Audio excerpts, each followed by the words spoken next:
Good evening. My name is Michelle Granshaw, and I'm an associate professor and director of graduate studies in the Department of Theater Arts at the University of Pittsburgh.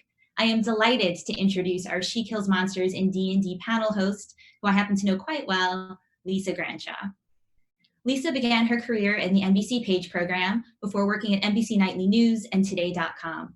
She then worked as a full-time freelancer, writing for magazines and websites like Sci-Fi Wire, The Daily Dot, and Star Wars Insider. While continuing to freelance, she founded GeekFold, a media company covering geek fashion, and is now also the associate editor at Backstage.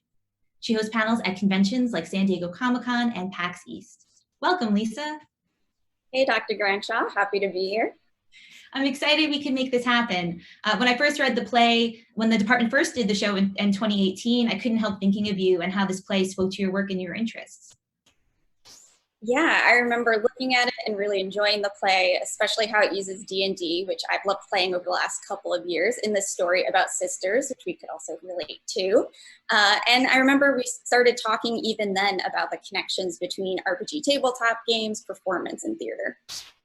Yeah, and this virtual version of the script was such a great opportunity for our students and department, and I'm thrilled it also created this chance for us to work together on this panel. I'm really excited about the conversation, especially because of all the ways the show speaks to our current moment, both from creating connections between people through D&D and theater to navigating new directions for RPG tabletop games and theater during the challenges of the pandemic. Exactly. Thank you, Michelle.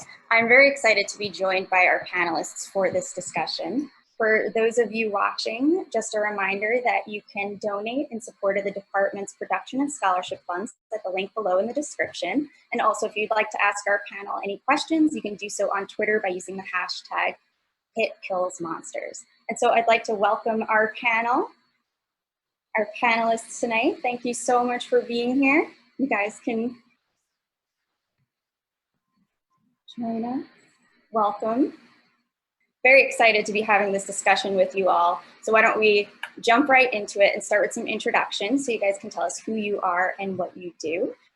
Let's kick it off with Gabe. Hello, I'm Gabe. I am a voice actor and game designer. I make a lot of tabletop content, especially for Dungeons and Dragons.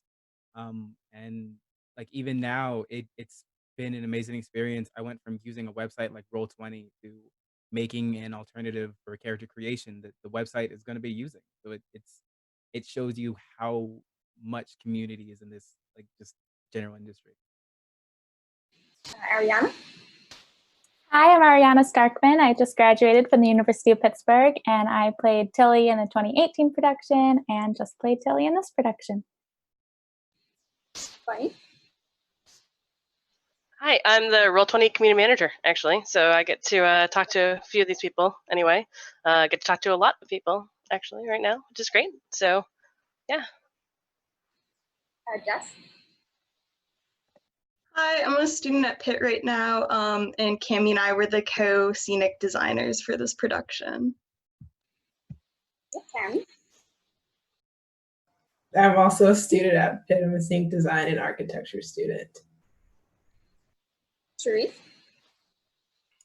Hey, I'm Shareef. I'm a adjunct professor of video games at the University of Wisconsin Whitewater, and I'm also a cast member on the D&D show Rivals of Waterdeep. Dennis? Hi, I'm Dennis. I also just graduated from the University of Pittsburgh, and I am very happy to say that I have been in the 2018 production, the 2019 production, and this production. And Brad. Hi, I'm Brad Stephenson. I am a digital marketer and the co-producer and a cast member of Nights of the Arcade based in Pittsburgh. Great. Well, so we just saw a really great and creative production put on by these students that I think shows what's possible right now to do online. With everything that's happening as a result of the pandemic, theater and tabletop games are moving online in interesting ways. Not to say they haven't used the online space before. For example, in gaming, we've had streams with DMs and players at the table, streaming their games, and those have gained great audiences. But right now, we can't all be at the table together. So for you guys, what has that shift been like for you and your work? And how are you seeing people adapt in the performance and gaming spaces to this kind of new way of working? Any of you guys can jump in. I'll jump in. Our show, Ride with the Waterdeep, met in person for 58 episodes. So we kind of had a synergy. We kind of knew when people wanted to jump in. We kind of had, a sense of like when people wanted to participate or like when we were going too far and like had to reel back, which especially as a DM is important. Definitely been a challenge with going remote during COVID. Oftentimes I find it can be a challenge to know when people want to butt in or like when people are being too quiet or like how to sort of orchestrate that game so that, everyone feels like bought in and like invested. I'll say that's been the biggest challenge for me for like sure is, it's like really easy to either someone is delayed or there might be a technical issue or, all those things that kind of like come into play. That's definitely been a challenge for us. And it's funny because on my end, I mean, with Roll20 has been around for 8 years. So we were built for this. Like we've been doing the online tabletop thing for kind of a while. And for us, it was really fascinating and kind of invigorating because we saw a lot of people coming on and wanting to learn how to play, and not just like people that like Rivals, which awesome show by the way, you should check it out. But not just for people that have been playing D&D for a while, but for people who have never played ever. With the pandemic, a lot of people were stuck inside and trying to find any way to connect and any way to just pass the time. So we saw more players just new to D&D in general coming on and signing up and needing to be here. There's all those conventions going online. And publishers like the Mythic Odysseys of Theros was released virtually first. So we've seen a lot of that shift, which is really cool because I think people are kind of realizing the value of having that online space. Because it does make it so we have people that have told us that they reconnected with friends from college and high school that moved away because they have the time and they were able to, and they're like, oh, hey, we can play games together now. Yeah, so it's been for us, it sucks. It's like a crappy situation, but it's really amazing to see people making the best of it. Nights of the Arcade started going online almost as soon as the pandemic shut everything down, and so we started doing it as a fundraiser for Arcade Comedy Theater, which is a nonprofit here in Pittsburgh. I think our show lends itself more than some other improv shows, and as hard as the situation has been, I'm hopeful that 5 years from now we see experiences where there's more globalization, more inclusivity as a result of this. We're getting ready to do a crossover with a show called Dorks and Dungeons based in New England. And we've been talking about that for a while, but this now gives us the opportunity to do that with them. And so we're really excited about that. That's coming up sort of later. So I'm hoping, and you always sort of like look for silver linings, but I'm hopeful that this moment increases our ability to do things. I have to say that this production that Pitt did this evening is probably one of the more innovative and engaging online experiences that I've seen. So kudos to everybody for that, because I think that there are some things about this production that were far more engaging than a lot of things I've seen online. So really well done.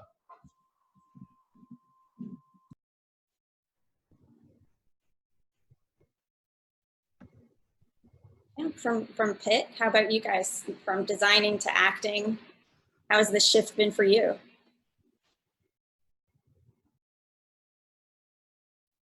I'll bite.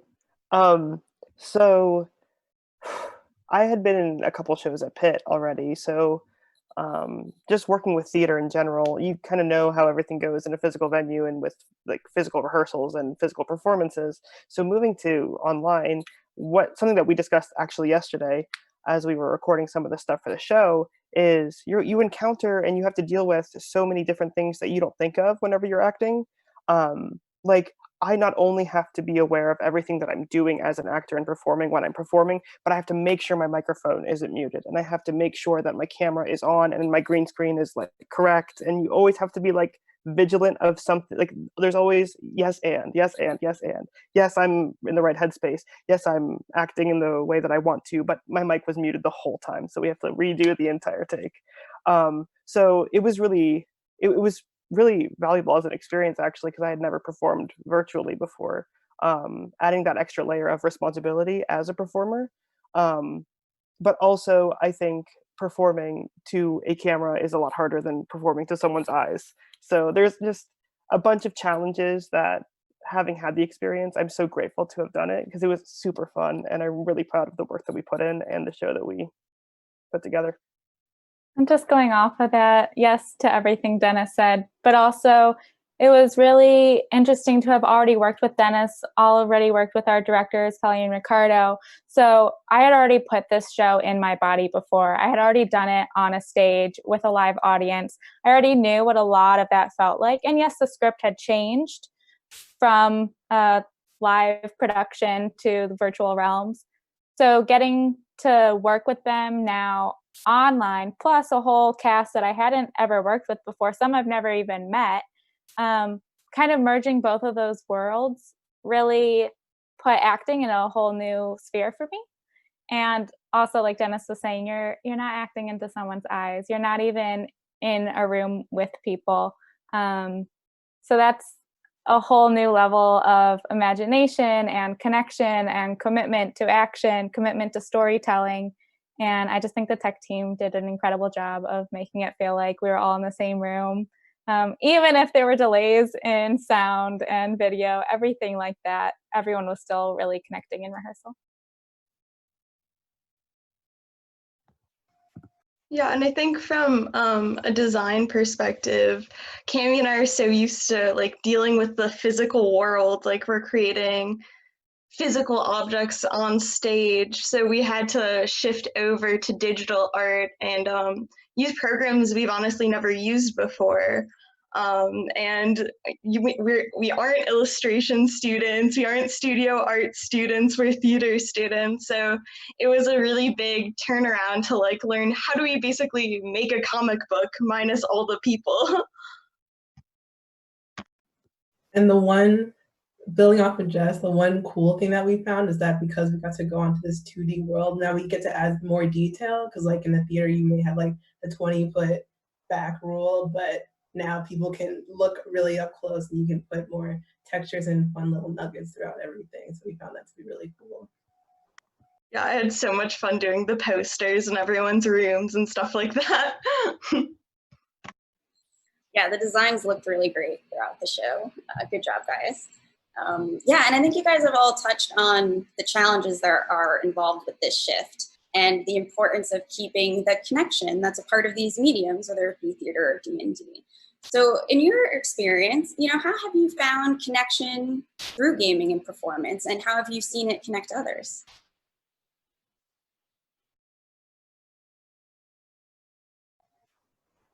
So I'm actually start on that. Through like especially when you are playing a streamed show, because you are both playing a game, but you are also putting on a performance.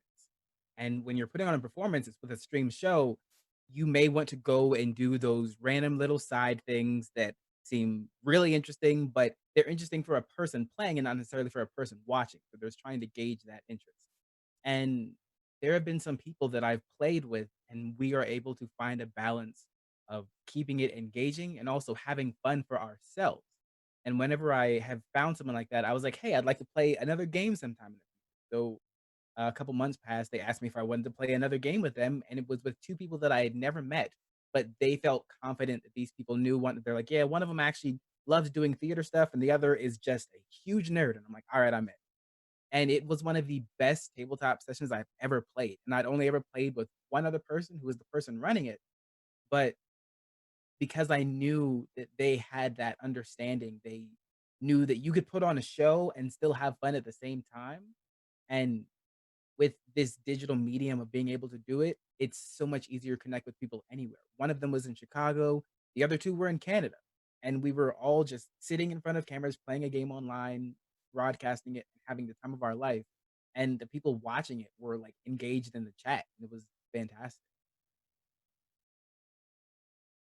Yeah, going off of that, I saw in the chats later people saying that watching a live production in a theater, you don't get to chat with other audience members. And all of a sudden, people were saying, like, telling jokes and sharing, oh my God, did you see what just happened? And it becomes like a more lively audience in a way. People can share jokes, people can ask questions if they don't understand what's happening. So that atmosphere of connection, I love. You know, you lose the communal breath, you lose the communal waiting on the edge of your seat, waiting to know what's happening, but that ends up being in the chat. So it's just a completely different way. And also, what I really loved is family and friends who can't usually come see my shows. You know, it's far travel. All of a sudden, we're able to stream in, and that's just such a blessing. Yeah, I think one thing that I've really loved about tabletop RPGs is that you really do. It is really about, you know, just playing with friends and having fun. Like that's like the rule set to me, right? So I found that I have both become closer to people I already knew, and I've like really made new friends, which is like really hard when you're 40 years old to make new friends, you know. But like I've like really, like, you know, like you kind of get to know people as they are, you know, in like addition to like the characters that they're playing, which is what I thought was like brilliant about the play, how like Agnes really gets to know who Tilly is, not just like Tilius, you know. Yeah, I think that's like something that I've really enjoyed a lot, about participating in like a D&D, is like becoming closer with people. Yeah, and I mean, I will say, tabletop games, like, obviously, I see a lot of people connecting, but one thing that's been really great is we've seen exactly how global tabletop games are. And we have, like, you know, we ended up having to translate a bunch of social posts from like French and Italian users and Portuguese users, and just like seeing, like, we have a large Korean base, and like getting to kind of see all those people and kind of like see what games they're interested in, see what they're tagging us in. It's been really awesome, and to see those communities thriving on their own and like making up their own stories, even just on social stuff. So like, yeah, they'll be like telling their stories, in the games, but you'll see them carry those games out and like be able to talk about like, oh, this super cool thing happened, and like it's really fun to watch people connect over that. And especially when you're watching strangers connect, where like, you know, something will happen, and people like also talking about it, and then like all of a sudden you see them like planning games together, and you're like, you two had never talked before, this is amazing. So yeah, I mean, I love the connection that tabletop games kind of, how they bring people together. So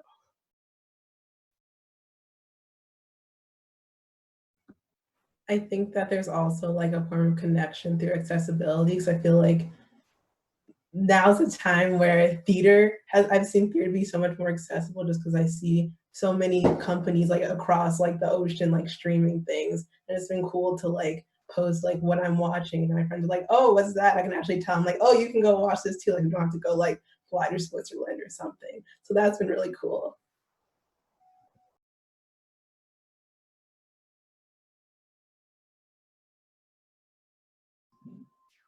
This format is so funny because everybody's sort of like, who's gonna talk next? So I think that I agree that, you know, being able to share a love of gaming more broadly has been really amazing.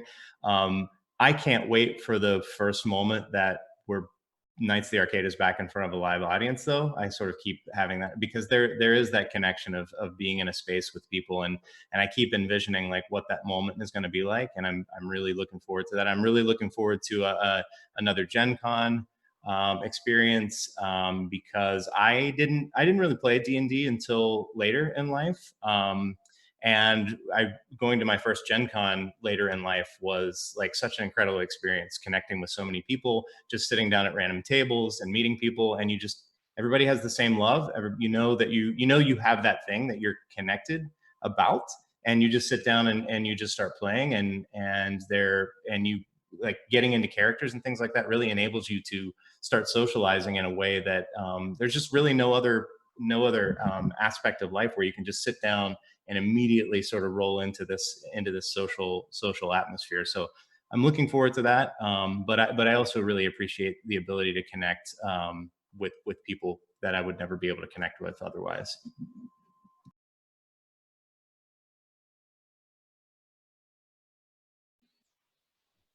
Yeah, and Denise or Jess, did you want to add anything to it? So, I just keep thinking in terms of like Brad said, like more broadly, in terms of gaming. Thanks to my father, I've been playing some type of like game since I was like in preschool with him all the time, and I was just like always about the gaming scene. And it really was how my friends and I connected and hung out a lot of the time growing up. So it was always there to be like a medium that we all enjoyed for other reasons, but we all came together and like it was a you would have like moments of friendship throughout. So I still like have these moments today, because I still obviously I'm a gamer if you couldn't tell. Um, so I think it's really nice that we were able to, um, we as a people, I guess, were able to create the internet and allow each other to reach each other through means that we love, which is gaming. I don't know if that made sense, but I stand by it. yeah. Dennis, did you just take credit for inventing the internet? I think I that's what just did. happened. I did. Nice. Yeah. Thank you. Bold. I can definitely relate to all that. My D&D group of the last 5 years when I started playing, we were all in different states and used Roll20 to play. And they've become some of my closest friendships. And we get together once a year to play in person for 12 intense hours over a weekend, you know, and then go back to once a week on Roll20. And it just, you really meet people and form these connections that make a difference in your life, which leads me to my next question about how this type of connection and gaming and performance can really have an impact on people. And so how are you guys seeing these, you know, games and performance making a difference, especially right now when we're having these connections much more online?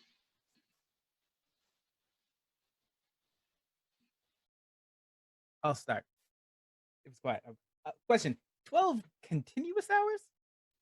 All right, well, we do break for like lunch, but we kind of eat and roll at the same time. So it's, I mean, kind of close to 12. I respect that.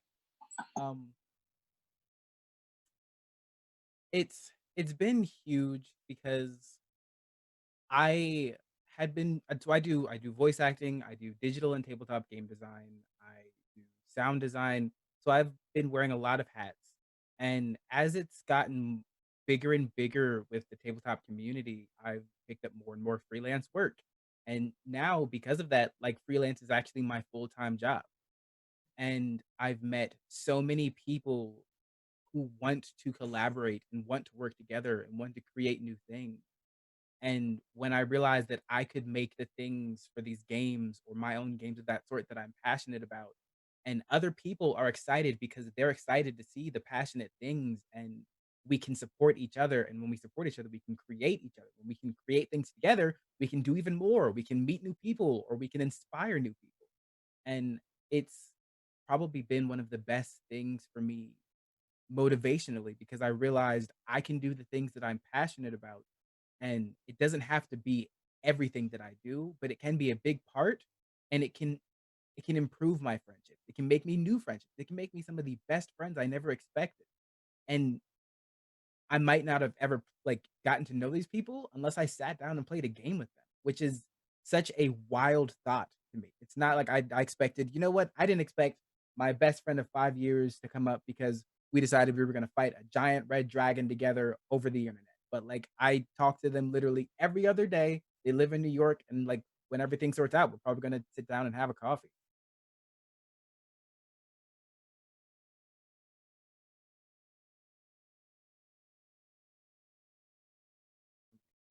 I will say right now, we've definitely, like at Roll20, we've gotten a lot of messages from people that have been profusely thanking us for like giving them a platform to kind of help their mental health, like help them connect.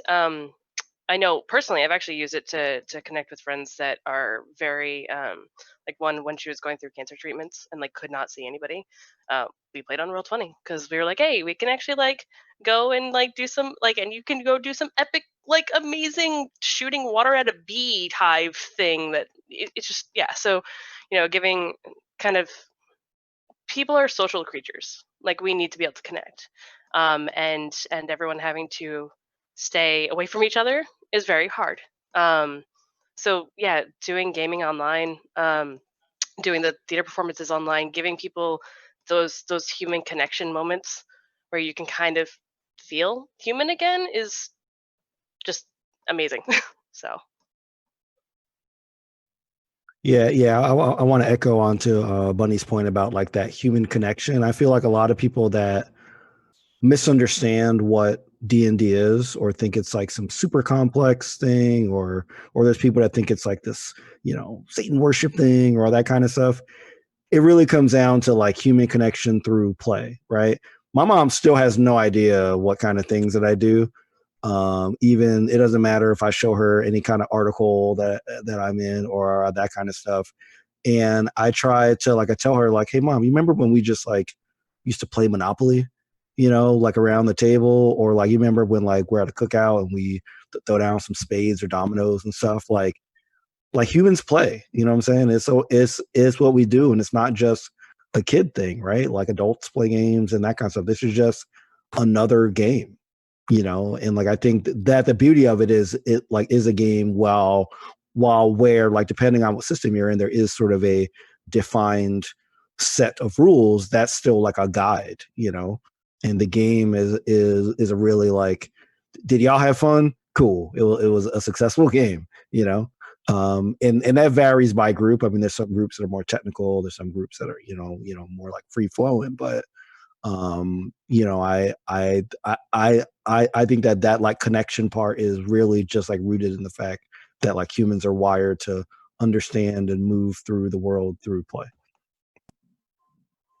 Shareef, the Knights of the Arcade absolutely worship Satan, so I just wanted to clarify that.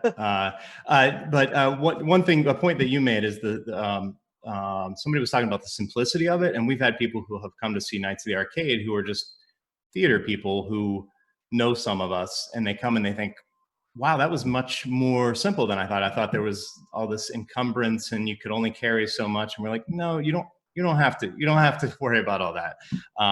There have been people who have started playing D&D as a result of coming to see our show. So I know many people who have joined games of their own and have had amazing experiences as a result of that. And that's always so really great to see and experience. Going off of that, I've worked with two different Agneses through like Pitt's productions of She Kills Monsters and two different Tillys. So and I was Chuck every single time. So my performance of Chuck has been a little bit different, and I've adapted. So relating that question back to the play, I sort of thought about how Chuck relates to Agnes, because that's really who he's playing with, and he's embodying all these characters. And Chuck to me was never your average D&D player. Going back to what you were saying about there are children who are playing, there are adults who are playing, everyone's playing, humans play as nature. So Chuck was never like your average player. Every time I played him, I wanted to give him that like over the top enthusiasm that I know that maybe you might not find in your typical game, especially with like a super experienced DM, but it's more like a Peter Pan version of a DM. So by taking himself back to that extreme passion he had when he was younger, he plays like a child for the first time with Agnes, because he wants Agnes to experience that same kind of excitement and extreme passion for it, because it was so important to Tilly, her sister, that he wanted to make sure that experience was authentic as possible. So, that's just kind of how I interpreted Chuck, especially in this production. I just wanted to kind of relate the question back to the play. So.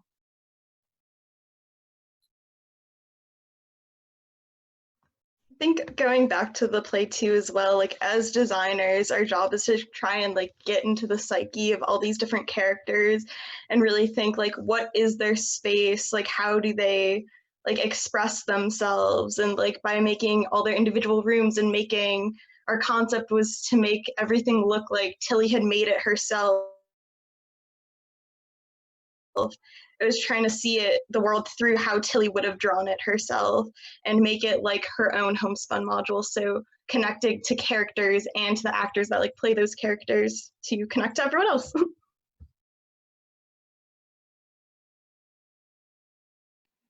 Yeah, and I think we're touching on throughout all of this the ways that theater performance tabletop RPG games are connected, but I kind of want to focus on that for a minute and just, I'm curious what you guys see as those connections. What are the similarities you see between the power of storytelling and performance in something like theater and something like Dungeons and Dragons? When you're someone who does theater, you almost need to have a trust that your other actors are going to make sure it keeps flowing, even if something goes wrong. And I think that's something that is very prevalent in tabletop. If a player isn't sure how to react to a scene, or maybe they forget information or something, it's fantastic to be able to rely on someone else, but not have to. Know that you can, that those people are also there to help you put on this show, to tell this story, to work together. And I think that's one of the biggest ways that I see it, because I even talked about the stream shows. Like, there is plenty of stuff where it's like Gabe has no idea what should happen next, but Rachel's character Aligar knows, oh, actually we should go this way.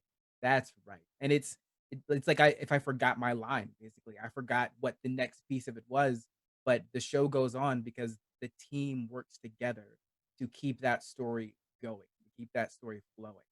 And maybe you forget a line during rehearsal or during the show, but if someone else knows the line or someone else knows the way to keep it going, people won't even guess. People won't even know. They'll think it's part of the show.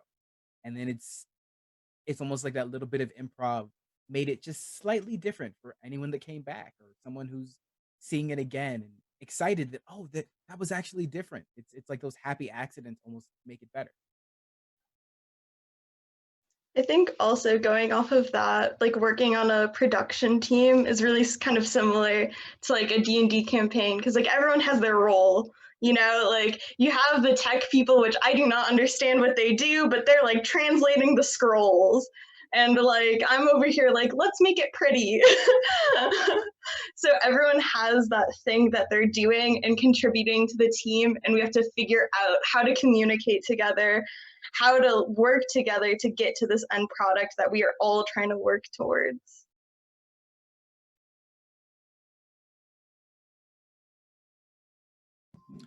Yeah. I think that like idea of trust that like Gabe hit on, it's definitely a similar thing for sure. We've had like numerous people on Rivals of Waterdeep that have improv like backgrounds, and they have shared a lot of improv exercises with us.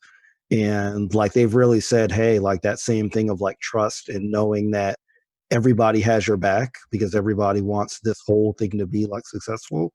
It's not about like one person getting shine over everybody else, or like, you know, or like making someone feel lower, you know, to make you feel like better. It's about like everybody having their part in this unified thing, but also this like thing that doesn't necessarily have a defined structure. Like you're creating a story together, and that story is like yours. You know, it's like it's a bond that you form when you make a story like together. And you know, and like I'm not a theater person, but I've heard that like that's also a thing that a lot of my friends have like said as well, is even if you're doing a performance of a play that's been done a million times, like that one performance that you've all done is like a unique thing that you can like cherish and be like, this is what we did. Yeah, I would. If you are with a gaming group, I would encourage you, if you're part of a regular gaming group, consider taking an improv class together. Because if you've ever played an RPG with improvisers or theater people, it takes it up a whole other level. So it's pretty incredible. Or it can get kind of ridiculous, let's be honest.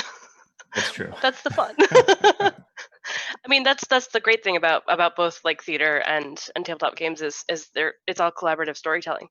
Like the actors rely on the set designers and the director and the choreographers and the tech people. Like all of you work together to create a story and breathe life into it. And that's what we do at tabletop games is, you know, you've got the GM facilitating and playing different roles, and you've got all the different players doing their parts and just all coming together and creating stories. Storytelling is very powerful. Like it can be super fun and ridiculous, and it can be really deep and difficult sometimes, but it's all kind of transformative in an amazing way. So I don't think people think about it enough, but like tabletop streams are basically improv shows with dice. It's really all it is, and people don't really think about that comparison. But the difference is that instead of playing off of each other solely to determine what happens next, we're using dice to determine it and going with that flow. Yeah, in improv, we're used to the yes and rule. And it was funny when we started putting Knights of the Arcade on stage and we have a projected dice roll, that was the first time a lot of improvisers were used to hearing no, because if you roll a 1, and so you just have to go with it. So that was super interesting for us at the beginning of this. Have them try different tabletop games too, though, because sometimes a 1 doesn't mean a no. Well, we've played Mall Madness as part of one of our shows, so. That's amazing. Yeah, I super agree with Bunny's quote about like theater and like collaboration. If there's one thing the University of Pittsburgh teaches, it's theater and collaboration. And I think that whenever you're playing a tabletop game, or you're playing any game for that matter, there's such a collaborative energy about it. And theater and gaming share this whole idea where you are with people creating an experience, and that experience is up to you whether or not you're going to take it with you or not. So I'll make a reference and I'll say something like completely outlandish, and my best friend, who I've been playing games with since I was 12 years old, will automatically understand what I mean. And it's almost like we have this hidden like lexicon and vocabulary together, which is incredibly performative, just like theater is. So I think that by allowing these stories and these experiences to live and breathe inside of us, it's just a comment on collaboration and how everyone's working together for something. I also love the aspect of you think about it when you're not doing it too. You know, you're thinking about your character all the time. You're thinking about the story, what choices they make, what got them into their scenario, the backstory, given circumstances, absolutely everything. And it's not just what the audience sees. It's not just what happens in the room. It's not even just what the people that you're collaborating with see. It's everything that goes into it, all the research, everything, all the dreams, the nightmares, the sleepless nights. I mean, it's everything that brings it into your body and helps tell the story. So you're saying that we're obsessed? A little bit. Yeah, I would agree. I remember my first character death. Yeah, that makes sense to me. I could see that. Well, one of the things in the play I also love is, you know, we find out that Tilly's writing this adventure or diary rather in geek and tabletop language to not only maybe process what she's going through in her experiences, but to share one of her stories, which is discussed wonderfully at the end. And so for you guys, when you're creating, you know, maybe perhaps not in as personal a way as Tilly's stories was, but do you feel similar about your work at all?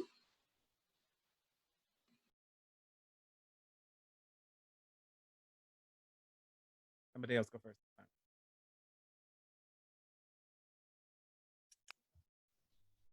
I'll hop in.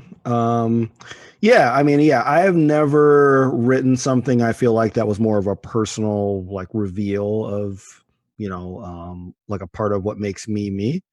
But everything I write, you know, as Ariana says, like, yes, you do kind of obsess over things about that. But I definitely found one thing that I learned from DMing is not to get too attached to small details. So like I obsess about like a frame, like having a frame that, because I know the people that I'm playing with, and obsessing about things that I think will make them look awesome.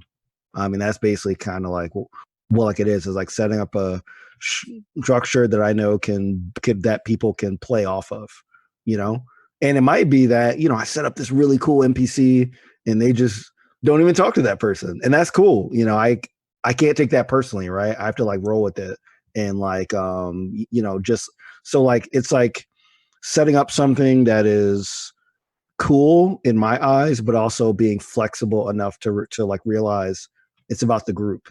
So if they collectively like decide that, hey, we think this door is important, even though you in your mind's like, no, I put everything cool behind that door. You know, you like can't like stop the session or like try to, you know, deviate them exclusively to that door, because players need like investment, and like they don't want to feel like they're being forced into a opportunity, you know. Yeah, I think that that's just a really powerful part of like collective storytelling. So I don't. Oh, I'm sorry. Go ahead, Gabe. No. You. Okay. I was just going to say I don't DM, so I actually haven't created a campaign. For me, when we do the Nights of the Arcade shows, it's more of an escape.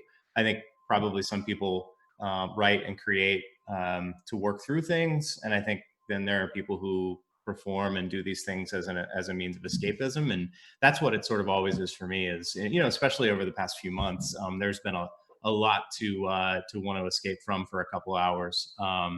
And so that's kind of what it always is for me, is that it's that therapeutic sense of the escape into another world. And I think there's a lot of that in She Kills Monsters, certainly, as well. Sort of being able to be a different character, a different person for a while. So that's the way that I kind of view it. Yeah, and I love that, Brad. I would say, going off of that, is you're still creating a character. I mean, my Tilly from 2 years ago is vastly different than my Tilly of today, and Dennis can attest to that. But there's still elements that are the same. You know, 2 years ago, I was a different person, and I've learned a lot in these 2 years. I've studied abroad, gone through life, and so yeah, my Tilly's grown up a little bit.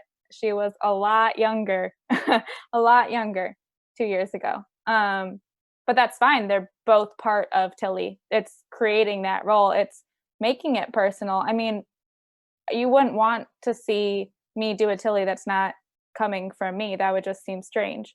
And it wouldn't be truthful. So with all of this, even if it's not actually DMing, not actually creating a campaign, it's still creating a role. It's still creating choices and connections and telling a story. So I bounce back and forth between being a player and a DM a lot. And especially when I DM, I see more of myself going into worlds that I don't always realize. And if the people like know me, they'll be like, "Gabe, was that a reference to this?" I'm like, "No." And then they'll like point it out, and I'm like, "Oh my gosh, maybe subconsciously it was, and I didn't realize." Um, like for example, like when the Harley Quinn movie came out, and I was a big fan, I put in a character that was called the Harlequin, like a jester, and I didn't even think of it. And they're like, and then they pointed out, I'm like, "Oh my gosh, they had a mallet. I didn't even." And the stuff does sneak in a lot. There's often times when I'm playing characters, and for a while, I tried to come up with characters that had more complicated backstories. And then I got to a point where I actually stopped doing it as much, because I found, for me, I had so much more fun seeing the character's backstory come to life as they were in the world. I spent a lot of time myself trying to figure out, what am I actually doing? Where am I going to be successful? Am I happy, or does this thing frustrate me? And I kept trying to figure out all the answers to the questions and figure it all out. And then when I let myself just be and then figure out as I went, I started enjoying myself more in general. And I think that translated into whenever I create and play as characters. It's like, I don't have to know where they were born and the names of all of their cousins. Maybe I come across a bowl of appleberry soup, which isn't a thing, but then I'm like, "Oh, I miss my cousin Apple." And it's like, "Ha, that's funny. I like that. It sticks." And it was realizing, as I can just figure it out as I go, I really enjoy when my characters do that too.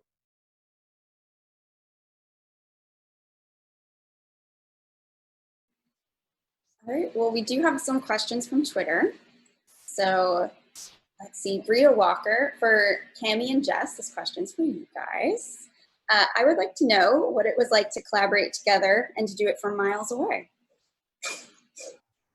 Jess and I actually were assistant scenic designers on the She Kills Monsters with Kenzie 2 years ago. So it's been really cool. That was like the first time we got to meet each other. And now, as we've like designed together, when we work in the paint shops, we're both scenic artists, we kind of we have the same hand, because we're good at making things look the same. And that really came in hand in this case, because we're we're pretty in sync, I'd say. It's been lovely to work with Jess. She's amazing at everything. Yeah, no, I think like we were talking about this the other day because we did like a little designers panel. I feel like Cami and I got to grow up as designers together. Like we started in the department. We're both graduating this upcoming year, and I think collaborating, it's just been like really secondhand because Cami will have an idea and I'm like, oh, that's great, let's add it. And then I'll have an idea and we'll just go back and forth. And I think it's really made our designs like a lot stronger. And it also, I think, has given me personally a lot more confidence just having someone to like go back and forth with and like discuss these things with and like really feel like we're doing something really cool together. Nice. All right. We have a question here from Bryant Edwards 18 that I think could be for everybody. Do you think virtual theater will be ongoing once or if the world returns to a normal way? It has the potential to be an incredible tool for accessibility, but is also technically difficult. I'm just going to say I hope so. For the accessibility alone, the amount of people that can actually enjoy theater now and the amount of people that can be seen, and it's not just like the big names and, you know, the huge Broadway shows, it's the fact that like smaller productions can put out some really amazing indie content, and just people can share their talents and their skills and all their effort. I sincerely hope that it sticks around. I think we found an incredible addition, but not a replacement. And it's great that we can add this format into life and that people can collaborate from different time zones, different places in the world, different like actual times if you record them at different times. But it's not a replacement for live theater. It's not a replacement for being in the same room together, telling the same story, feeling each other's breath and looking into each other's eyes. It's not a replacement. I think it'll become more common, especially for the people that don't have the opportunity to be in the same. Because if you have the chance to act and perform with someone that is across the world, and chances are you would never get the chance to be with them in person, I think now more than ever people will be like, well, I do have that opportunity. And it could open up the opportunity to then be in person afterward or have it be a special circumstance. But I think it will become more common now that people realize there is a demand for it, essentially. People want to see performances and musicals online. And even if it's not the musical is or just acting isn't performed online, if it's performed and then recorded and put online, there's a huge demand for that. Like we saw that with Hamilton, as people were like, I'm never going to be able to go see the show, but now I can experience it in my home with my family. And it's a circumstance people probably never even considered until they're like, it works. Like it works and so many people want it. I agree with both your comments. I think in addition to it becoming more common, what we're going to see is we're going to have dedicated programs for creating theater in this way. Our tech team, Jess and Cami included especially, our tech team for this production was incredible. And I cannot even imagine the stressors that were affecting them, like dealing with having to make a show on stream and have it be live at the same time. It was just insane. So I think what we're going to see is there are going to be more and more developers producing programs and software that is able to way more efficiently allow us to create theater through this venue. But kind of like Ariana said, I don't think they're it's going to exclusively like remove live theater from the face of the planet. I think it is a great substitute. And once we get the ball rolling, I'm also taking credit for creating all streaming performance software. That it'll be a lot easier and even more accessible, which is awesome. Dennis, I hope that companies like Zoom and others, sort of start to think about these applications, not just the business applications. Yeah. But I agree with Ariana. Like what does it mean for me right now to be connecting with people in this sort of two-dimensional flat screen? I mean, there's just an emotional piece that's really lost there. So. But I do hope that companies start investing in performance in these ways, and 5 years from now it's a completely different experience, because I know that what was done tonight was like really pushing the limits of anything I've seen done with these platforms. And so we have a next question for the cast and crew that worked on the show. Fairy Tale Fry would like to know, have any of the cast and crew who are working on the show started playing D&D? And what was the hardest part of organizing and producing the entire show virtually?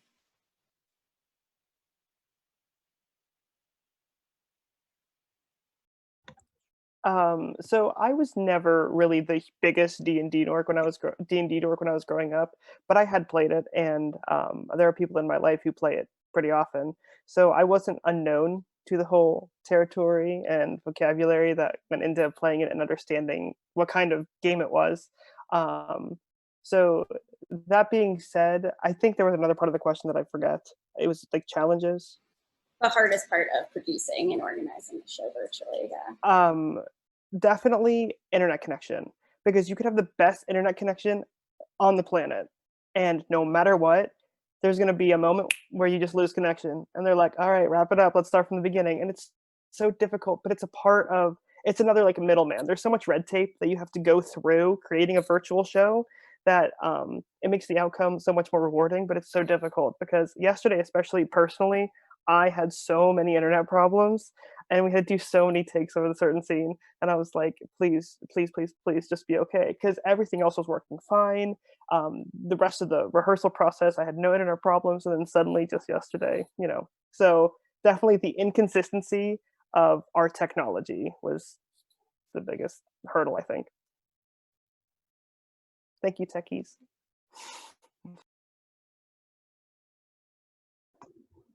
So I've recently started playing D&D, level 1 half-elf sorcerer.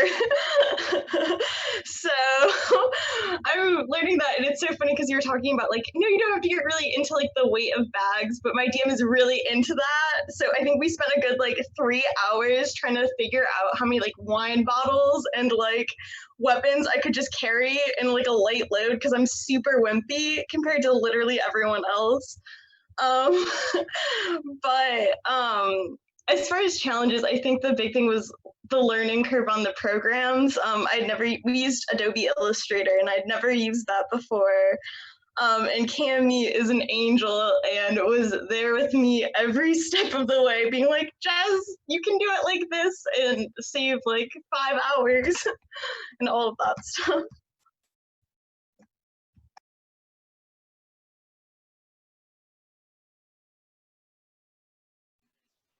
I think just going off of what they said, yeah, I mean, the technology was definitely the hardest part with Wi-Fi and things like that.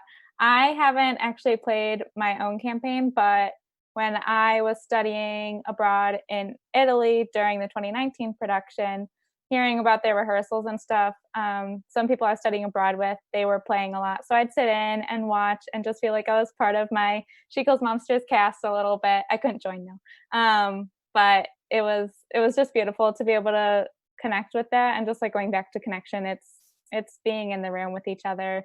And then also just sharing stories afterwards, before, during, and hopefully agreed that tech continues just to improve. So thank you, Dennis, for creating all of future streaming and the internet. No problem.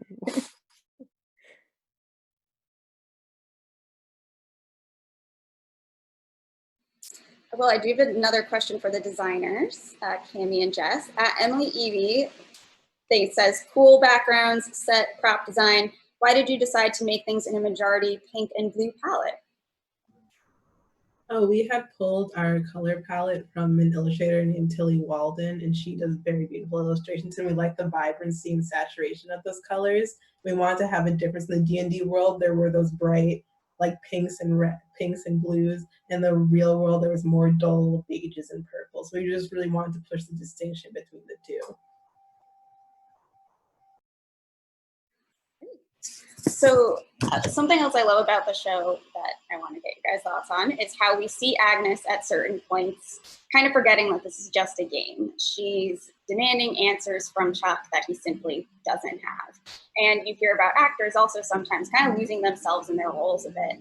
So I'm curious, is this something that you think both gamers and actors need to think about somewhat? Is there something you would, tell people who might find themselves getting a little bit too wrapped up in a role or in a gaming session?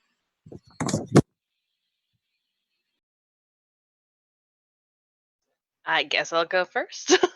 100%. Bleed is a real thing.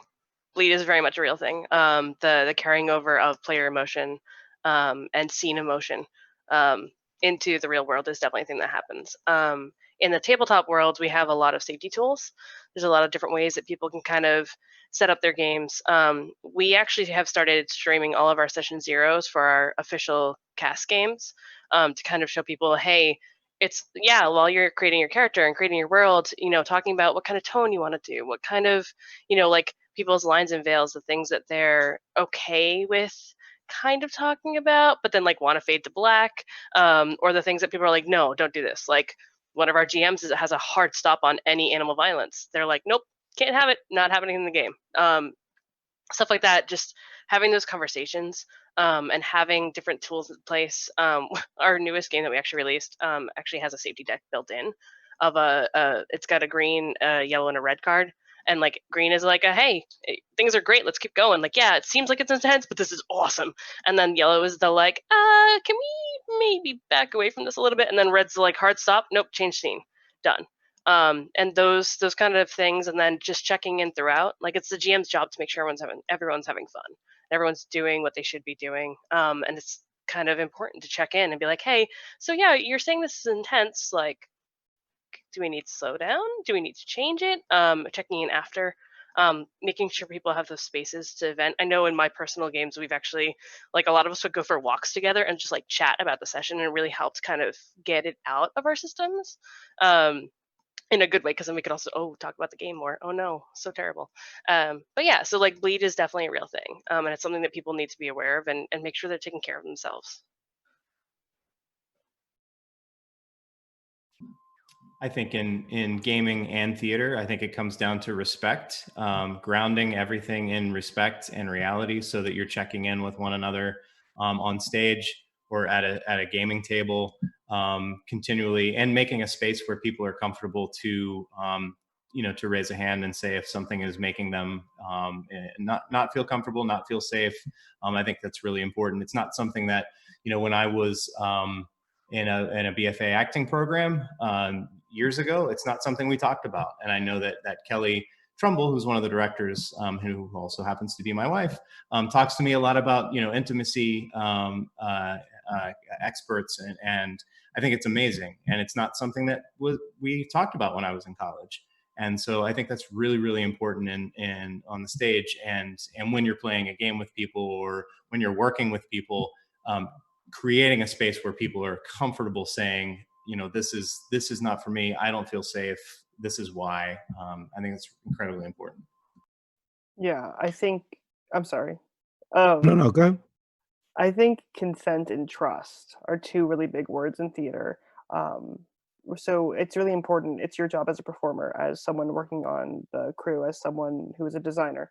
I think it's really important to understand the room, read the room, and understand your position of power, and employ a sense of trust that everyone can feel. Because if everyone trusts everyone, and everyone within a reasonable degree is consensual to anything that you decide on before like the rehearsal process starts, I think that's super important, and that bleeds into gaming as well. I experience bleeding when I watch a TV show. I'll watch a TV show for too long, and I'll be like thinking in terms of that TV show, and I'll be like, no, time travel does not exist. So why am I thinking about it?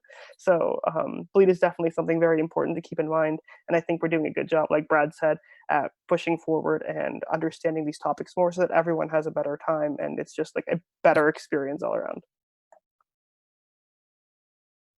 Yeah, going off of that. Oh, go ahead. Go, Shareef. No, I keep see, this is the online thing. You never know who's gonna say what, right?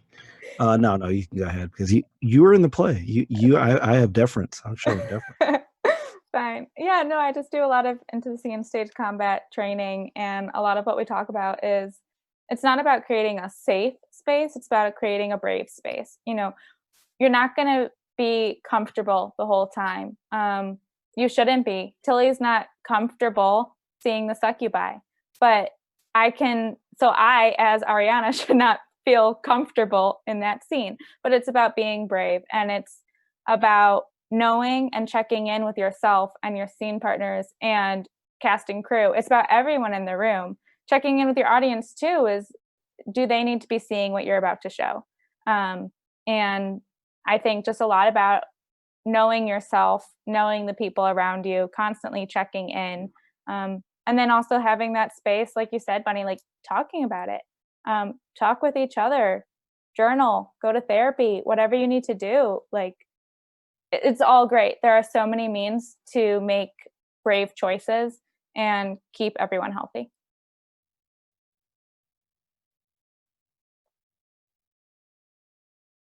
Now you can go, Shareef.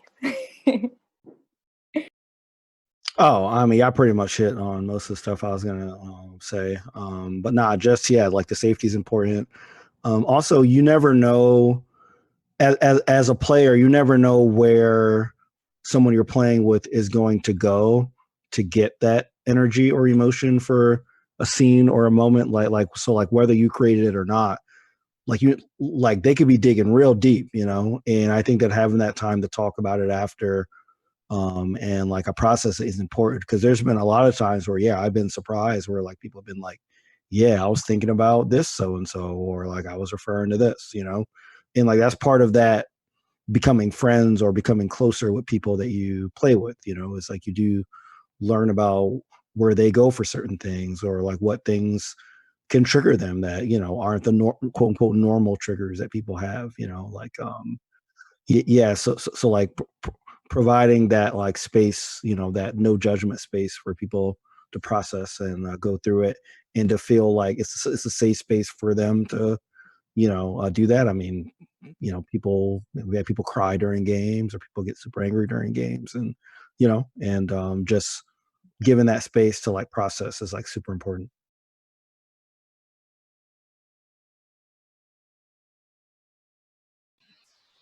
All right, well, that's all the time that we have.